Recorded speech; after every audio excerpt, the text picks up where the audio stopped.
আসসালামু আলাইকুম, রামাদান মুবারক। সবাইকে রমজান মাসের অগ্রিম অগ্রিম শুভেচ্ছা। বাংলাদেশে রমজান শেষ, এক রমজান শেষ হয়ে গেল, সৌদি আরবের দ্বিতীয় রমজানে।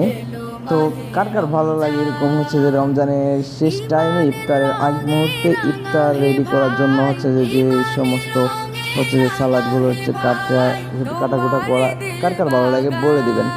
আমার হচ্ছে যে ভালো লাগে এইগুলো করতে, খুব ভালো লাগে, খুব ভালো লাগে আমার এগুলো করতে। আর এটা আমি ছোটবেলা থেকেই আমার খুব পছন্দের একটা কাজ, যে কাজটা হচ্ছে আমি ইফতারের আগেই হচ্ছে যে এইগুলো তৈরি করতে, মানে ইফতারগুলো তৈরি করতে আমি খুব পছন্দ করি। তো আমি হচ্ছে এখানে আজকে হচ্ছে ইফতার করব, সেই জন্য হচ্ছে যে আজকে আমার সালাদগুলো রেডি করতেছি। মানে হচ্ছে যে আমরা যে সাধারণত ইফতারের সময় যে সালাদগুলো নিয়ে থাকি, শসা, টমেটো, কাঁচামরিচ, পেঁয়াজ, এগুলো হচ্ছে যে নর্মাল, একদম নর্মাল।